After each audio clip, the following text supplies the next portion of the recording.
when you're moving from place to place, place. Good morning, good morning, morning, good morning, morning.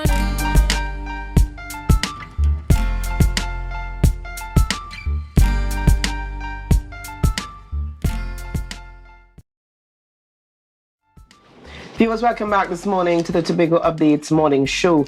We're chatting at this time with Tamika Seales-Monsano, who is the crop production manager for the Department of Agriculture. Along with her this morning, Mr. Vaughn Edwards, technical officer for the Department of Agriculture. And together they are both on the program to chat with us and give us an update on the tractor pool backlog, as well as give an update on the home garden initiative. Good morning and welcome to you both. Good morning. Thanks for having us. All right, let's start with you. Let's start with you on the issue here of give us an update on the tractor pool backlog. Now, the division did issue a statement indicating that there has been a backlog and that they are working assiduously to improve services to farmers. Give us an idea of where we're at this point. The tractor pool division provide land preparation services for farmers. Right. Currently, we have a backlog from 2018 to now of about 300 farmers who have been waiting to have their lands plowed. Yes. Currently, we have completed 150 farmers so far. That is approximately 50%. And we have about 150 farmers to complete who are anxiously waiting for service before the inclement weathers. Okay, how many tractors are we talking about? How many tractors would be under this unit? Currently, we have about 6 tractors. We have acquired 4 new tractors recently. Right. And we have 2 are waiting to be commissioned. They are waiting on insurance and licensing facilities. Right. And as soon as we have those 2 tractors, we will have in the fleet about 7 tractors. So 6. How many? You indicated that you started off with 6. Yeah. You're waiting on 4. And 2 more? Yeah, and we have currently, you usually have some that might be down, that might be repairing. To service a Tobago population of farmers of over 300 plus? Yeah, it's just the backlog so far. So as soon as we get the backlog down, things will run smoothly. And where are these tractors housed? Are they in the east? Are they in the west? Where are they mainly okay. housed? Tractors are mainly housed at tractor pool. Right. But sometimes when we go to the different zones, we house them, like if we go to the zone in the Windward area, from Backlog to Charlottesville. Right. We do farmers on that side, and we'll house them at Goldsboro, Kendall, or Louisville demonstration station. Okay. Now, the farmers at Argyle, I'm sure you're familiar with this scenario. Farmers at Argyle have been waiting. They've also indicated that there are many times that the tractor is supposed to be coming to them. Farmers are on the land waiting and nothing for the entire day. And so when they make a call, they are told or they are informed that a tractor has already left to come, and all day they would have waited on the land and nothing. How do you respond to that? We apologize to the farmers in instances like that, but in some instances we usually have technical difficulties. We might have a puncture, we might have a piece of equipment that go down. And if they miss their day, do they get... Yes, we just continue. The farmer that is scheduled to be completed, we'll complete that farmer next. We wouldn't bypass that farmer. All right, let me ask Tamika Seales-Monsano, crop production manager. Tamika, how serious is the division really? Because I'm listening to this. When we read the media release from the division, how serious is the division about crop production in Tobago? I know there was a lot of talk about us returning to farming, and we're looking at where the world is heading. Food production seems to be, in fact, it was a talk. But how serious is the division about food production or crop production. When we're looking at tractors being down, farmers, over 300 farmers waiting to have lands plowed, sitting down, waiting, unable to plant. How serious? All right, so let me approach it from this perspective. The division over the years, particularly now, has risen in its drive towards food security. That's our aim, that's our mandate towards food security. And therefore, from step to step, we try to engage persons in the production of food. As in all sectors, there are challenges that Mr. Edwards would have alluded to. However, we would have seen last year, we'd have purchased new tractors to help try to alleviate the problem. However, that too is a process. So the process, we're going through the process now in terms of we already have the tractors on board. They have to go through the process of licensing and insuring, and then they will be on the road for to assist the farmers. So it's just a matter of time, a little patience on the part of the public that we will be able to alleviate these problems as we go. And we have our resilient officers, they're working, scheduling things to make sure that the farmers' needs are met, trying to organize the servicing in as quick a timing as possible so that we could get the tractors back on the road, so that they can service the farmers. So in terms of food production, we have a number of different programs, like, for example, the home gardening program that engages persons really seeking to let persons become involved in agriculture, even at the child level upwards. So we assist with the differently able, the elderly, probation hostels.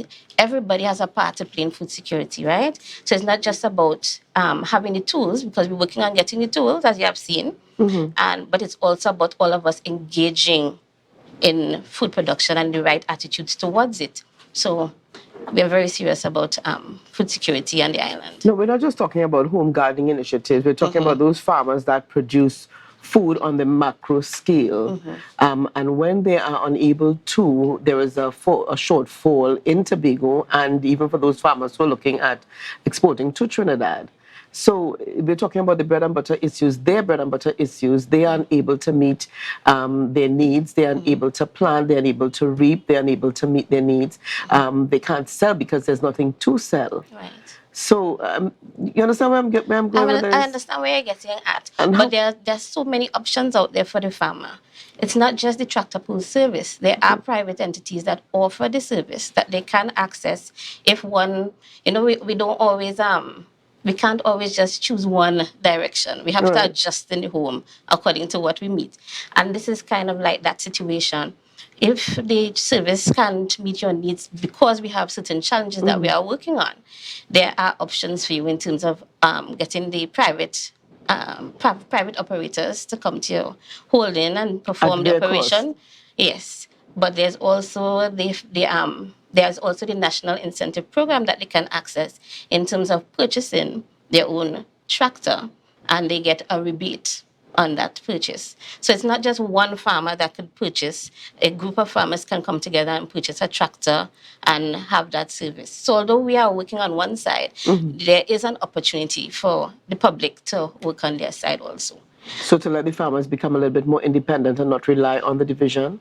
Well, it's a business that they're in, right? So you have to make sure you have your business running as efficiently as you can. We are there to facilitate and to assist as far as we can. And I think we are operating within the best of our ability at this time. The downtime is not really an extensive downtime at most of the times. Okay. Yeah, I don't know if Mr. Edwards wants to add anything. We give incentive on new tractors up to 20% of the showroom price of the new tractor. Right. Up to a maximum of $50,000. And if it's a used tractor, we give incentive up to a maximum of $25,000. All right. Also, if they use a private service to do land preparation, we give rebate about $500 per hectare of completed lands. Okay. All right. And I know time is of the essence. I mean, we need to get into a little bit here on the home garden initiative. And you made mention of it a little while ago, that home garden initiative. Tell us a little bit more about it. All right. So the home garden initiative would have started a while. But we recognize, of course, that you need to update update your techniques and your innovations as time goes on. So the impetus now is for us to look at new techniques and technologies that we can introduce to the farming population. And one of the ways we're doing that at the moment is through the introduction of new methodologies and technologies to schools. That way, when we influence the children, they too can carry that message home to the parents so that they can get involved in these new technologies. For example, we have distributed about 40 self-watering systems, which is a type of hydroponic system, a soilless medium system, to schools throughout Tobago. Thus far, we have about 17 or so more schools to go in terms of the distribution, and that will be coupled with adequate training about those systems and how they can utilize technology in agriculture. So the impetus is to move it forward from just the traditional farming methods, which are good in themselves, but carrying it forward to a new age where we will get more efficiency in terms of food production. All right, and who is this open to? All schools in Tobago would receive this self-watering system. We also have training in hydroponic system. Just last week, the home gardening team would have completed training in hydroponics to better assist them in helping advising persons rather to build hydroponic systems if they're interested in that. Because sometimes you don't have access to large acreages of land, right, but you still want to contribute to agriculture production for your home, lower your bill, that kind of thing, your food bill. This is an opportunity that's available. And is it that this is in collaboration with the Division of Education through the agricultural department at the secondary schools? Right. So we have had a lot of support from the secretary and the administrator of the Division of Education.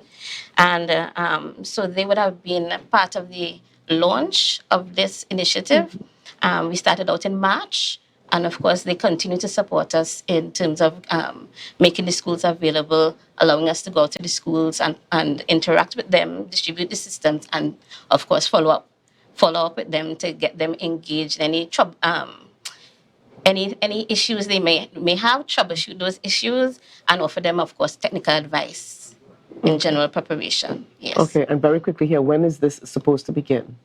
Is that the distribution? The home gardening initiative. The home gardening initiative is ongoing. Yeah, we actually have about 965 persons already registered in home gardening. We have a WhatsApp chat with 144 persons, so that enables us to distribute tips on home gardening, readily address issues on pest and disease management or any other management issues that may arise in a quick timing. Yeah. Okay, so all the best to you. We want to thank you so much for being on the program with us this morning. Tamika Seales-Monsano and Vaughn Edwards, both representing the Department of Agriculture. Well, viewers, we've got lots more coming up this morning on the Tobago Updates Morning Show. And again, this is your opportunity to share the live, share the live, share the live.